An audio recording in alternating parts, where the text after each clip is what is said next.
En vrai, chez vous, c'est plutôt le gros bordel ou super bien rangé? Ah ouais, vous êtes plutôt à faire le ménage tout le temps ou bien une fois par an, grand max, quoi. Eh bien, dans les deux cas, vous allez voir que ça peut vraiment vous gâcher totalement la vie. Mais pas que. Je suis un maniaque de la propreté. Eh ouais, approchez mes plécos. On va utiliser deux cobayes juste ici pour voir c'est quoi le pire entre être super maniaque du ménage ou totalement bordélique. Et pour s'en rendre compte, on va commencer par des exemples soft pour aller jusqu'aux cas les plus extrêmes, au point où vous n'imaginez même pas. Ouais, on va voir comment une simple habitude peut devenir une vraie maladie et comment tout ça peut vite dégénérer au point de devenir totalement invivable. Et maintenant, commençons quand ce n'est qu'un petit trait de caractère. Mais avant de commencer, notre cobaye Gustave a envie de se lancer dans un nouveau projet parce qu'il veut lancer son entreprise de nettoyage. Pourquoi pas? Et pour ça, bon, on est d'accord, il lui faut quand même au début un site internet professionnel. Sauf que bon, avec toutes les aventures qu'il vit, il n'a pas beaucoup de temps et d'énergie à consacrer à faire son site. Heureusement, il se trouve qu'on a la solution parfaite pour lui et ça s'appelle Odoo. Et Odoo, c'est une plateforme qui propose une large gamme d'applications pour gérer votre activité, dont un créateur de site web qui est super rapide et facile. En gros, bon, avec Odoo, vous pouvez créer votre site en seulement 4 étapes et quelques clics. Et voilà, regardez, faites comme notre cobaye, créez votre site rapidement, partout où vous vous trouvez. En fait, vous voyez là, c'est super simple d'utilisation, notamment grâce à leur système de drag and drop. Il n'y a pas besoin de compétences techniques et surtout, vous pouvez vous faire aider par l'IA. Parce qu'en effet, vous pouvez demander, par exemple, à ChatGPT, qui est intégré à Odoo, de générer le contenu de votre site web à partir de simples prompts. Vous pouvez même reformuler du texte en indiquant le ton, le style que vous souhaitez donner. Et d'ailleurs, vous le voyez là, en quelques minutes, notre cobaye parvient à créer son site web pro grâce à Odoo. Bravo Gustave. Et tout ça en plus gratuitement, parce qu'avec la première application Odoo que vous choisissez, dans ce cas-là c'est le créateur de site, elle est offerte à vie. Et ça inclut l'hébergement et le support en illimité. Et vous pouvez même avoir un nom de domaine personnalisé gratuit pendant 1 an. En tout cas, si comme lui vous voulez créer votre site web super rapidement et facilement, vous pouvez aller checker l'offre Odoo en description. Et quant à nous, on continue avec notre cobaye pour découvrir un peu plus sa manie du ménage. Bon, déjà si vous êtes plutôt maniaque du ménage, vous avez peut-être entendu parler de Marie Kondo. Parce qu'en 2011, cette japonaise a fait un buzz incroyable avec son bouquin sur les astuces pour ranger sa maison. Et elle explique dans le bouquin comment ranger son chez-soi peut permettre de se relaxer et améliorer son bien-être. Et son bouquin cartonne tellement qu'elle en a vendu près de 8 millions dans le monde. Putain, c'est énorme. Et quelques années plus tard, le magazine dédié au business la classe dans le top 100 des personnes les plus influentes au monde. En fait, chez certaines personnes, le rangement a un côté super satisfaisant. Mais il y a une explication scientifique à tout ça. Parce qu'en psycho, le fait de ranger, c'est souvent associé à l'idée de se mettre de l'ordre dans ses pensées. Et en gros, ranger son appart, c'est un peu comme remettre de l'ordre dans son cerveau. Et quand on range, on s'occupe de soi et on ressent une certaine fierté. Et tout ça permet de se sentir alors moins stressé et de gagner de la confiance en soi. Par exemple, en 2019, une étude a montré que 87% des Français se sentaient mieux après avoir rangé leur appart. Et même notre cobaye Gustave est du genre à être super satisfait dès qu'il a son appart qui est quand même un peu propre, quoi.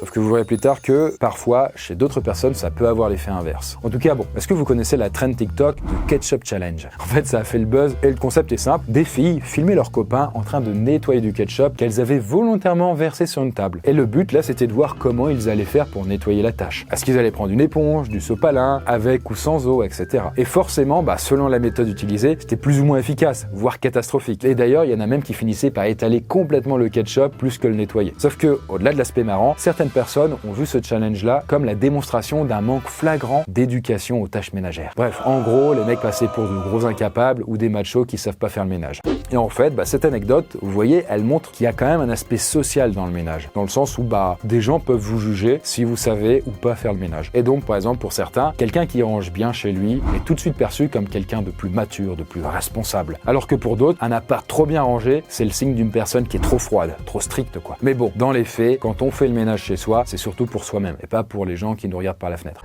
Toutes les relations ont leurs obstacles à surmonter, non?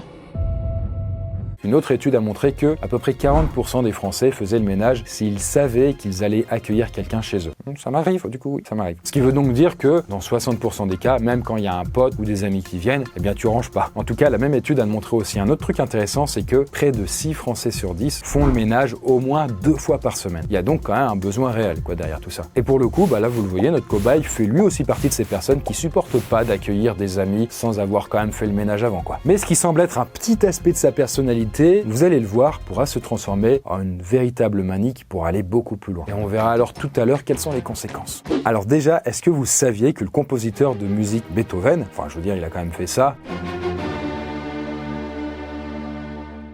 Beethoven, quoi. Je connais pas très bien, à part 2 ou 3. C'était un sacré bordélique. Parce qu'en vrai, oui, derrière son air un peu sérieux, se cache un mec qui avait tendance à ne rien ranger chez lui. Et en fait, il était même connu pour s'en foutre des règles de l'aristocratie de l'époque. Le mec était vraiment un rebelle, quoi. Il s'habillait mal, il se coiffait pas, et surtout, son logement était un vrai bordel. Il maltraitait d'ailleurs ses domestiques qui avaient peur de faire le ménage dans sa chambre. Quant à son bureau, là où il bossait, il était rempli de tas de papiers sur lesquels il faisait ses compositions. Donc c'était des piles et des piles de brouillons qui s'entassaient. Et là, justement, notre second cobaye, Balthazar, a lui aussi tendance à mal ranger son bureau, comme vous pouvez le voir. Vous me voyez venir si je vous disais que tout ce bordel était peut-être un signe de génie. Alors en fait, il y a une étude de l'université du Minnesota aux États-Unis qui a démontré qu'il existe un lien entre un bureau mal rangé et la créativité. Et la psychologue qui a mené l'enquête a montré que les gens qui vivaient dans le désordre ont quand même tendance à kiffer la nouveauté et le changement. Et en réalité, ces deux aspects leur permettaient d'être super créatifs et innovants. Ce qui montre quand même que le désordre, c'est pas forcément associé à du négatif. Déjà, le fait d'être bordélique, selon le psychologue Alberto Heger, ça pourrait être une forme d'égocentrisme. Le fait d'accumuler des objets qui nous appartiennent sur un bureau, ça servirait à montrer aux gens qu'on existe. Bref, chaque objet, il est associé à notre personnalité ou à notre vie. Et donc, c'est un peu comme si on voulait le mettre en avant en mettant en avant notre bordel. Et une autre psychologue du nom de Maryse Vaillant explique, elle, que ça pourrait venir de l'enfance. Plus précisément, le fait d'être bordélique pourrait être vu comme un refus de grandir. Donc, la personne bordélique refuserait de manière inconsciente d'assumer sa vie d'adulte. Et on se dit alors inconsciemment que quelqu'un va ranger ou nettoyer pour soi, comme le faisaient nos parents quand on était petits. Donc voilà, c'est une possibilité. Après, vous verrez qu'il y a d'autres facteurs un peu moins négatifs qui peuvent l'expliquer. Surtout qu'en vrai, à ce niveau de notre expérience, quand même, l'impact sur la vie d'une personne bordélique est vraiment léger. En plus, vous le voyez, notre cobaye Balthazar, il gère plutôt bien son bordel. Ça l'empêche pas de travailler normalement. Mais pour l'instant, en tout cas. Parce que quand on est bordélique, il existe une solution facile pour éviter d'avoir honte face au regard des autres. Par exemple, en 2024, Microsoft va lancer une nouvelle fonctionnalité sur Teams, et ce serait une sorte de filtre qui transforme l'arrière-plan quand on est en call vidéo. Ce serait une IA qui modifie votre logement et qui range tout le bordel pour que ça apparaisse super clean. Ça a l'air très cool, ça évite que on ait besoin de ranger alors qu'on a un visio dans 2 minutes, mais ça reste virtuel et ça règle pas le vrai problème de fond, bien sûr. Bon, pour l'instant, vous voyez, c'est quand même assez soft, mais vous allez voir que ça va vite empirer. Est-ce que vous vous souvenez de Monica dans la série Friends? Vous savez, son personnage, il est connu pour être fan du rangement et elle passe son temps à tout nettoyer et elle classe même ses serviettes de bain en plusieurs catégories comme pour tous les jours, pour les invités, pour la famille, etc. Sauf que dans la vraie vie, Courtney Cox, l'actrice du coup qui joue Monica, elle est également fan de ménage et de rangement. Et début 2022, elle a même lancé sa propre marque de produits ménagers appelée HomeCourt. Et en fait, sa stratégie marketing, c'est de jouer sur l'image de son personnage culte pour vendre ses produits. Et il se trouve que ça a fonctionné car en quelques semaines, tous ces produits étaient déjà en rupture de stock. Et derrière cette anecdote, en fait, ce que je veux montrer, c'est qu'il y a une réelle mode qui est liée au ménage ou au rangement. Et ça, c'est par exemple ce que dit le témoignage de Bruno Ginesti, qui est un influenceur français, qui a fait le buzz, lui, grâce à ses astuces ménage. Pendant la crise du Covid, je pouvais plus exercer mon métier dans la musique classique. Je me suis mis à faire des vidéos de tutos sur le ménage. Au début, les gens ont pu rigoler, dire qu'ils trouvaient ça loufoque. Mais à force, ils ont vite vu que j'y prenais du plaisir et que le contenu que je diffusais sur les réseaux se professionnalisait. La communauté sur Insta augmentait et les gens se sont dit que j'avais trouvé ma voie, que j'étais heureux. C'était cool. Et donc en vrai, ça montre quand même qu'il y a un vrai phénomène de mode qui est lié au rangement ou même au ménage. Par exemple, des études ont montré que ce genre de contenu avait vraiment un côté satisfaisant et apaisant chez certaines personnes. Et là, vous voyez, notre cobaye Gustave passe son temps à regarder des conseils ménage sur TikTok. Waouh! Il est devenu accro, quoi. Mais comme on l'a dit tout à l'heure, le regard des autres joue pas mal dans les motivations pour faire le ménage. Déjà, il y a un aspect social, on a peur du jugement. Mais en fait, il y aurait que 30% des Français qui aiment faire le ménage. Mais 80% à penser que c'est important. Et on verra juste après que la manie pour le ménage peut vite devenir une obsession et avoir des conséquences assez graves. Mais revenons sur les gens qui sont bordéliques. Et justement, vous connaissez sans doute Selena Gomez. Et il se trouve que dans une interview donnée à un magazine People, l'une de ces femmes de ménage a déclaré que, Selena était super bordélique. Et elle aurait même l'habitude de laisser traîner ses vêtements par terre partout chez elle. Mais le pire, c'est qu'un jour, elle aurait même totalement saccagé une chambre d'hôtel, en laissant des traces de maquillage ou même des emballages de fast-food partout dans la pièce. Du coup, ça montre quand même que parfois le bordel, ça peut vite devenir une seconde nature. Et la personne concernée se rend même pas compte qu'elle est bordélique. Mais il y a aussi une autre raison cachée au bordel, et c'est l'amour de l'accumulation des objets. Depuis petit, je garde tout, que ce soit des peluches, des jouets, des billets de concert ou des billets de match de foot. À chaque déménagement, je me trimballe tout et j'arrive qu'à acheter que quelques trucs à droite à gauche. Le mix entre l'amour des objets, la nostalgie et la mélancolie fait donc que mon appartement est dans un bordel constant à cause de l'accumulation des choses en tout genre. En fait, tout ça, ça montre qu'il existe une vraie pression sociale autour du ménage ou du rangement. Comme si être bordélique pouvait faire de nous quelqu'un de moins respectable. Et en vrai, ça a un impact psychologique sur les personnes bordéliques. comme l'avait par exemple souligné le psychologue Patrick Estrada. Selon lui, certaines personnes se sentent rassurées par leur bordel. En fait, certains objets servent de repères, de souvenirs auxquels elles sont attachées, et ça leur permet d'affronter les angoisses du quotidien. Par contre, après, ça dépend de la quantité d'objets. Quand c'est trop le bordel, même la personne bordelique peut quand même se sentir oppressée par tout ça, quoi. Et du coup, elle fait plus la différence entre les objets qu'elle aime de ceux qui ne servent à rien. Et c'est uniquement dans ces moments-là où il y a saturation qu'elle se dit putain, c'est bon, je fais un rangement. Mais ça, c'est pas le cas de notre cobaye qui, à son stade, ne range jamais chez lui. Et vous allez voir qu'à force, ça pourra devenir dangereux pour sa santé. Par exemple, l'actrice Drew Barrymore a fait le buzz récemment sur Insta en montrant sa chambre en désordre. Et en fait, elle avait décidé de participer à un challenge qui consistait à ranger une pièce en bordel et comparer une vidéo avant-après. Et sur sa vidéo, on voit plein de vêtements et de produits de beauté par terre, de piles de papier, de livres partout. Et en vrai, les gens ont kiffé sa vidéo. En fait, ils ont trouvé cool qu'une célébrité puisse être sincère sur sa vraie vie. Certains se sont reconnus en elle, comme si c'était un peu une pote à eux. Enfin bref, vous connaissez l'effet, quoi. Et en tout cas, pour nos deux cobayes là, Gustave et Balthazar, leurs habitudes quotidiennes commencent vraiment à prendre de la place dans leur vie. Mais dans les deux cas, ça peut vite devenir une maladie aux conséquences catastrophiques. Lors de la Coupe du Monde du foot en 2018, l'équipe du Japon avait fait un petit buzz en nettoyant à fond leur vestiaire après chaque match. Alors que d'habitude, les joueurs foutent de l'eau partout et laissent traîner leurs vêtements et gourdent par terre. Parce que au Japon, le nettoyage et la propreté, c'est hyper important. Par exemple, le collègue youtubeur Louis San, qui est spécialiste du Japon, avait même fait une vidéo à ce sujet. Et le Japon, c'est pas pour rien que c'est considéré comme l'un des pays les plus propres au monde. Par exemple, en ville, il y a même des employés qui sont spécialisés à nettoyer les trottoirs, détacher les chewing-gums par terre et même nettoyer les rampes des escalators. Et chaque année, là-bas, il y a la tradition du Osoji qui consiste à tout nettoyer à fond partout. Et même les élèves doivent mettre la main à la pâte pour récurer les moindres recoins des écoles. Déjà, ça peut s'expliquer par l'influence du shintoïsme, qui est donc l'une des principales religions. Faire le ménage, ça sert à purifier les lieux de vie. Chez eux, l'obsession pour le ménage, ça peut aussi avoir une origine culturelle. Mais dans nos sociétés occidentales, c'est pas tout à fait pareil. Les gens qui sont obsédés par le ménage, ce serait pas culturel, mais beaucoup plus psychologique, quoi. Par exemple, lors d'une interview, Donald Trump, il avait déclaré qu'il se lavait les mains tout le temps. Et d'ailleurs, il n'aime pas trop serrer la main des gens de peur de choper des microbes. C'est con parce que là, regardez dans cette vidéo, il a l'air de bien lui serrer la paluche. Mais il dit qu'il se force à le faire. D'ailleurs, il dit qu'il n'appuie jamais sur les boutons d'ascenseur. Et il préfère tout le temps boire avec une paille pour éviter de toucher un verre avec sa bouche. Et d'ailleurs, quand il était président, toutes les personnes qui devaient rentrer dans son bureau devaient se laver les mains d'abord. Et d'ailleurs, pire que ça, Trump virait ses collaborateurs de son bureau s'ils avaient le malheur d'éternuer ou de tousser alors qu'il était là. You're fired. Get out of here. Et ça, vous voyez, c'est l'exemple parfait pour illustrer comment une petite obsession pour la propreté peut vite devenir une maladie. Alors souvent, ça peut être lié à la famille. Parce que si nos parents étaient déjà maniaques du ménage, vous avez de grandes chances que ça vous retombe dessus aussi. Mais parfois aussi, ça vient d'une peur de la mort à laquelle on associe la maladie, les microbes, etc. Par exemple, en médecine, on parle de misophobie, c'est-à-dire la peur de la saleté ou même de la contamination, mais on parle aussi de germophobie quand on a peur des microbes en général. En tout cas, les gens qui sont atteints de ce trouble ont tendance à vouloir tout nettoyer tout le temps. Je désinfecte ma cuisine avec du produit tous les jours. Je me lave les mains en permanence, je suis obsédée par le fait d'être en bonne santé, je suis obsédée par les germes. Dès que quelqu'un a la grippe et vient chez moi, je panique. C'est très dur de vivre avec quelque chose qu'on n'a pas envie de faire, mais qui nous permet de nous protéger face aux dangers.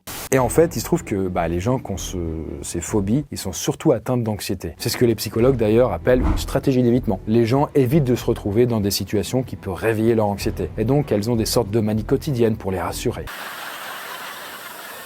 Quoi ?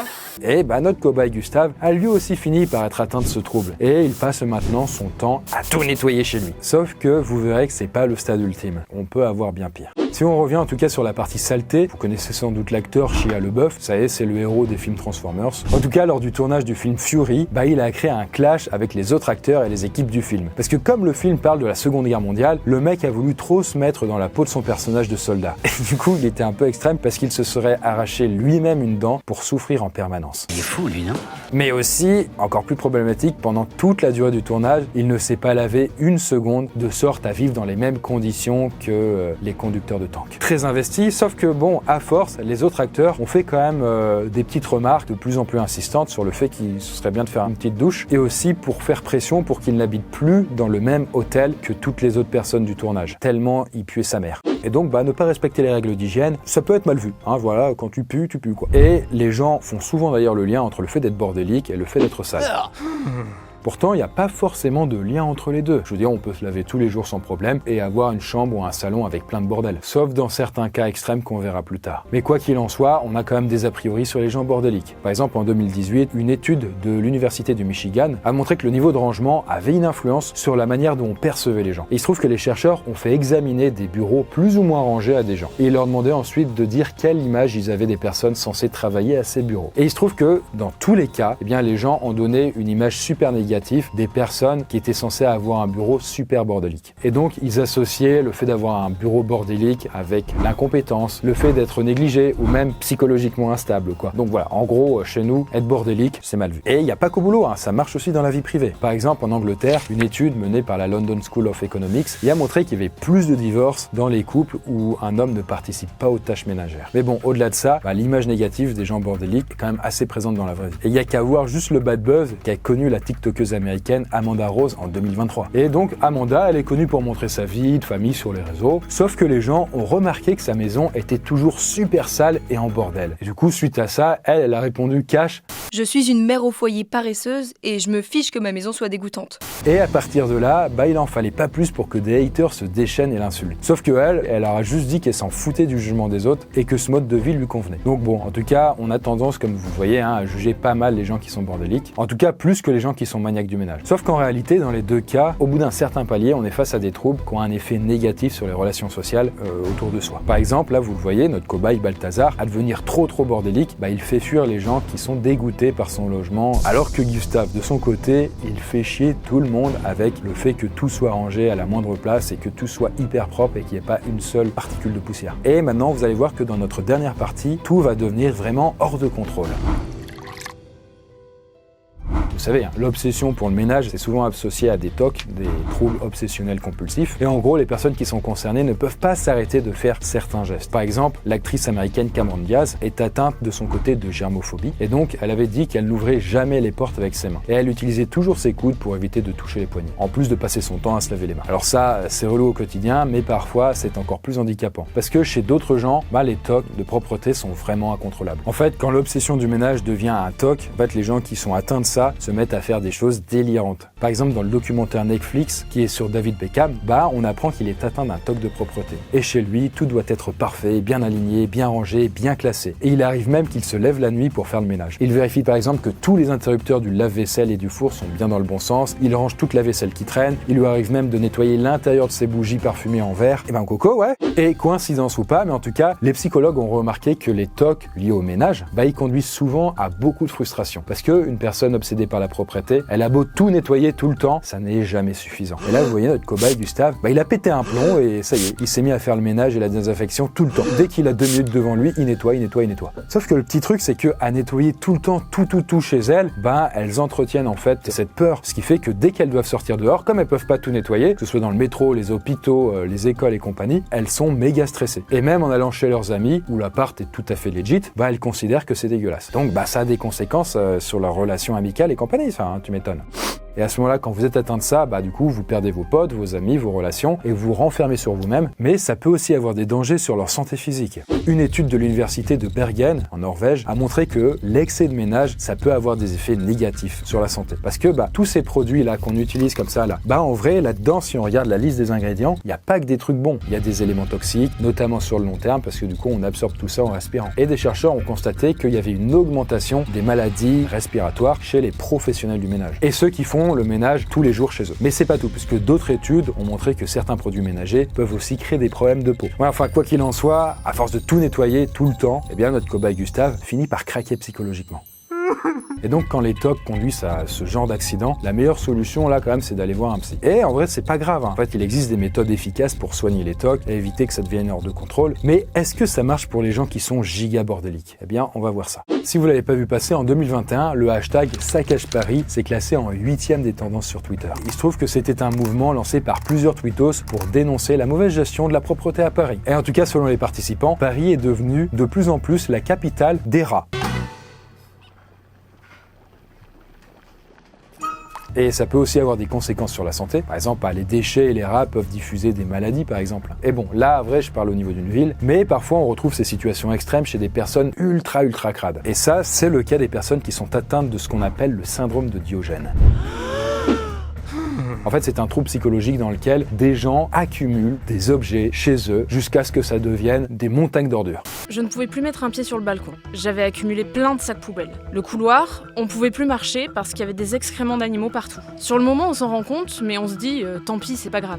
De toute façon, au point où on en est, autant continuer. J'ai sombré à un point où parfois, je restais assise sur le canapé à ne plus arriver à bouger, ne serait-ce que me lever pour prendre un verre d'eau. On se fout de tout. Au bout d'un moment, on s'habitue à l'odeur, on s'en rend plus compte. Et les personnes qui sont atteintes de ce trouble-là, comme derrière moi, elles essaient de se fabriquer une sorte de forteresse d'objets pour se protéger. Par exemple, de la vie à l'extérieur de leur logement. C'est un peu une sorte de barrière mentale. Et donc, elles finissent par être seules et isolées, parce que tu imagines bien que tu vas pas avoir des gamins et une copine là-dedans, ou un copain. Ça devient compliqué en tout cas. Je n'ai pas beaucoup de recul, mais moi j'aime bien. Et là, de manière assez évidente, il y a des problèmes sur la santé. Par exemple, en 2023, une maison de l'horreur a été découverte près de Montauban, pas loin de Toulouse. Parce que chez une femme, on a découvert, accrochez-vous, près de 15 tonnes de déchets accumulés. Elle était atteinte du syndrome de Diogène. Et là, en moyenne, les nettoyeurs, qui ont dû faire le taf, ils ont constaté à peu près 1,50 m de hauteur de poubelles, d'excréments, de bouteilles en plastique dans toute la maison. Et bien souvent, dans les cas extrêmes, les voisins et la famille finissent par agir parce qu'ils se disent « Qu'est-ce qui se passe là ? Dis donc, ça pue, hein ?» Il y a une sorte d'écosystème qui commence à apparaître dans toute cette montagne de crasse, que ce soit des rats, des cafards, des insectes, avec ça, les maladies. Et donc là, la solution, c'est de faire appel à des services sociaux pour aider les personnes à reprendre leur vie en main. Après, sachez-le, il y a des entreprises spécialisées pour les nettoyages de l'extrême, pour tout nettoyer. Mais malgré tout, dans certains cas vraiment trop extrêmes, il est souvent trop tard. C'était par exemple le cas des frères Collier, qui étaient 2 Américains atteints de ce syndrome dans les années 1940. Et les mecs avaient tellement accumulé de déchets que ça les avait tués. En fait, l'un des frères était mort écrasé sous des piles de journaux, et son autre frère, qui était paralysé et aveugle, comme il comptait sur lui pour le nourrir, il avait fini par mourir de faim sous les déchets accumulés. Et il se trouve que c'est ce qui a fini aussi par arriver à notre cobaye Balthazar, à force d'avoir accumulé un gigantesque désordre chez lui. Comme quoi, ces deux troubles peuvent aboutir à des situations extrêmes. Même si le fait d'être ultra crade et bordélique semble avoir quand même des répercussions bien plus graves dans la vraie vie. Et voilà, cette double expérience touche à sa fin. Bon, écoutez, pour une fois, c'est pas Gustave qui a le plus trinqué. Je sais pas si ça fait plaisir, mais je veux le signaler. En tout cas, n'hésitez pas à me dire si vous êtes plutôt du côté maniaque ou bordélique. Et racontez un peu votre life, en commentaire, ça sert à ça. Bon, écoutez, sur ce, nous on se dit à très bientôt. J'espère que ça vous a plu. Bye bye.